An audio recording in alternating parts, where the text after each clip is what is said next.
Prepare seu coração, porque esse reencontro vai te emocionar profundamente. Existem verdades que passam décadas enterradas, e existem mentiras que, quando finalmente vêm à tona, têm força suficiente para mudar o destino de toda uma família. Hoje você vai conhecer a história de uma filha que acreditou durante toda a sua vida que o pai havia morrido quando ela ainda era um bebê. Mas tudo mudou quando, na noite passada, uma carta chegou à sua porta, assinada por ele. Antes de começar, me diga nos comentários de qual cidade e estado você está ouvindo essa história agora. Quero saber até onde esse reencontro vai tocar corações. Marina cresceu acreditando que certas dores simplesmente nasciam com algumas pessoas. Havia um silêncio dentro dela desde a infância, um espaço que parecia esperar por algo que nunca chegava. Ela lembrava de perguntar à mãe, ainda pequena, como era o papai? E Helena sempre respondia o mesmo. Ele era um bom homem, filha. Mas pensar nele só me machuca. Com o tempo, Marina aprendeu que perguntar demais trazia lágrimas. E toda criança, cedo ou tarde, aprende a evitar aquilo que faz quem ama sofrer. Só que perguntas reprimidas se transformam em fantasmas. E esses fantasmas cresceram com ela. Quando completou 12 anos, Marina ajudou a mãe a arrumar o armário e encontrou uma caixa vazia, guardada como se fosse um tesouro. Ela perguntou o que havia ali antes, e Helena apenas respondeu: coisas que já não existem mais. Marina guardou aquela resposta como quem guarda uma ferida. Aos 15 anos, Marina começou a sentir de forma mais aguda o vazio que carregava. Via amigas falando dos pais com naturalidade, mencionando manias, risadas, broncas, histórias. E ela, nada. Nem uma foto, nem um objeto, nem um traço, nem um sobrenome que remetesse à outra metade de sua origem. Ela se trancava no quarto, escrevendo em seu diário: como posso sentir falta de alguém que nunca vi? Porque parece que metade de mim está apagada. Certa noite, ela escutou a mãe chorando baixinho na cozinha. Marina ficou na porta, sem coragem de entrar. Aquela cena se repetiu tantas vezes que ela passou a achar que a dor era um ritual da casa. Helena envelhecia rápido demais, como se carregasse um peso que o tempo não conseguia aliviar. Aos 27 anos, Marina já era uma mulher independente. Tinha um pequeno apartamento, um emprego estável e um jeito reservado de ser, herdado talvez daquele silêncio contínuo que sempre pairou na casa onde cresceu. Mas o vazio, esse nunca se adaptou à rotina. Ele permanecia ali, esperando respostas. Helena, agora com quase 60 anos, se recolhia cada vez mais. Havia dias em que parecia carregada por lembranças que ela nunca teve coragem de dividir. Foi numa tarde nublada de setembro que tudo começou a mudar.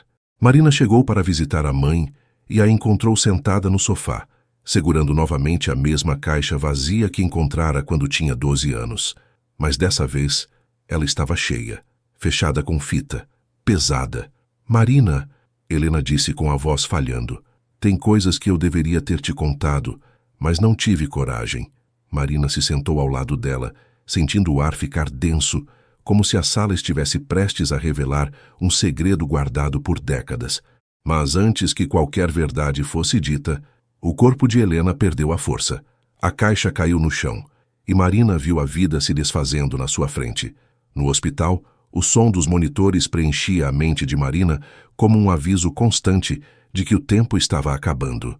Os médicos diziam que Helena precisava de repouso, mas não viam o que Marina via. O medo nos olhos da mãe antes de desmaiar, o tremor nas mãos, a caixa caída no chão. Durante 3 dias, Marina ficou entre cafés frios, cadeiras duras e orações silenciosas. Ela revivia a cena, repetindo em pensamento: tem coisas que eu deveria ter te contado. O que era aquilo? Por que agora? Por que naquele exato momento, após tantos anos, a culpa a consumia? E se eu tivesse insistido antes? E se ela nunca acordar? Vou morrer sem saber quem eu sou? Quando voltou em casa para pegar roupas, algo chamou sua atenção na porta. Um envelope amarelado com o carimbo do dia anterior. Marina congelou. O remetente dizia: de Augusto Soares para minha filha Marina. Minha filha. Aquelas palavras atravessaram o peito de Marina com força. Ela quase deixou o envelope cair. Entrou, trancou a porta, sentou-se no chão da sala. o mesmo lugar onde tantas vezes chorou sem saber por quê, e abriu a carta. O papel tinha cheiro de guarda-roupa antigo, mas a letra era firme, decidida, doída. E então ela leu. A carta explicava que Augusto descobrira somente na noite anterior que Marina estava viva. Marina sentia o coração apertar, como se alguém estivesse reorganizando sua história à força dentro do peito. O pai que ela nunca conheceu, o homem que ela imaginava como um fantasma, o nome que nunca foi pronunciado, ele existia, estava vivo, e a procurava havia quase 3 décadas. A carta dizia: minha filha, se eu pudesse voltar no tempo, teria arrancado a verdade de quem me enganou. Mas ninguém luta contra o que acredita ser a morte. Eu chorei por você como se tivesse perdido a minha alma. Marina chorou como nunca havia chorado antes. Era um choro de libertação, de medo, de reconhecimento e de perda ao mesmo tempo. A caixa fechada a aguardava na mesa. Quando Marina abriu, encontrou mais do que esperava. Uma carteira de trabalho antiga de Augusto, com a foto dele jovem, rosto forte, olhos intensos, o mesmo formato dos olhos dela. 2. Uma aliança masculina riscada, enrolada em um pano branco. Helena havia guardado a aliança de Augusto todo esse tempo. 3. 3 cartas que nunca foram enviadas, todas escritas por Helena nos primeiros anos de vida de Marina, antes que ela desaparecesse de vez. Uma delas dizia: Augusto, eu não sei mais como fugir. Eles disseram que fariam mal a você. Disseram que tirariam a Marina de mim. Eu não posso confiar em ninguém. Outra. Hoje ela sorria para a parede, como se alguém estivesse... Ali, talvez seja você. Talvez seja Deus dizendo que errei. Mas eu não tenho como voltar. E a última interrompida, manchada de lágrimas secas. Se um dia ela descobrir a verdade, eu quero que saiba que eu nunca deixei de amar vocês dois. Aquilo destruiu Marina por dentro. Ela não sabia se sentia revolta, pena, amor ou luto por uma história que nunca viveu. A noite inteira, Marina ficou sentada no chão, abraçada às cartas e à caixa. O relógio parecia não avançar. O amanhecer demorou uma eternidade. Quando finalmente saiu de casa, o céu estava cinza, carregado, como se o mundo estivesse sentindo junto com ela. Às 9h45, Marina ficou parada do outro lado da rua da igreja. Seus pés tremiam, suas mãos suavam. E se ele não gostar de mim? E se eu me decepcionar? E se for tarde demais? Ela sentiu vontade de correr, de voltar para casa, de fingir que nada daquilo tinha acontecido. Mas uma força a empurrou para a frente. Ela viu o homem sentado no banco. O vento balançava seus cabelos brancos. Ele segurava as margaridas com tanto cuidado, como se fossem frágeis demais para o mundo. Marina deu o primeiro passo, depois o segundo, e o terceiro parecia pesar uma vida inteira.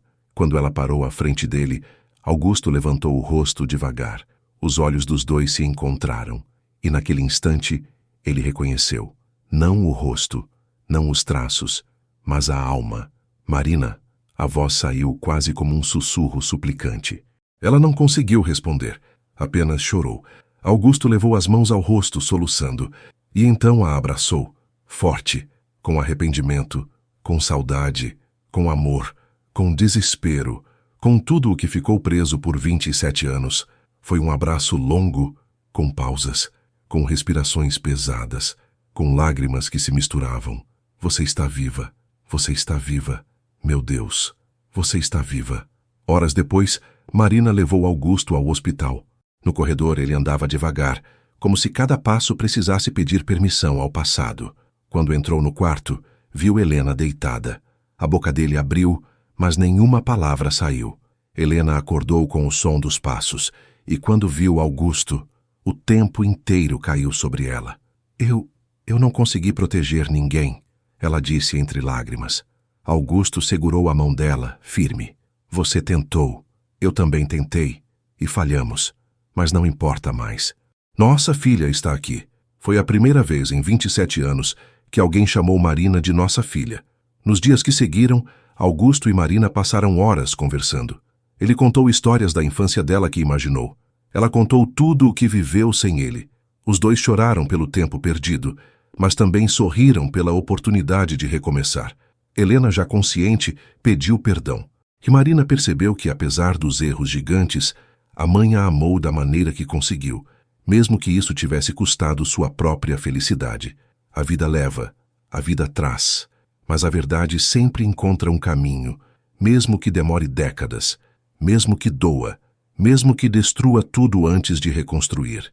Marina não recuperou o passado, mas ganhou algo que jamais imaginou, um futuro inteiro para viver ao lado do pai que ela achou que nunca existiria.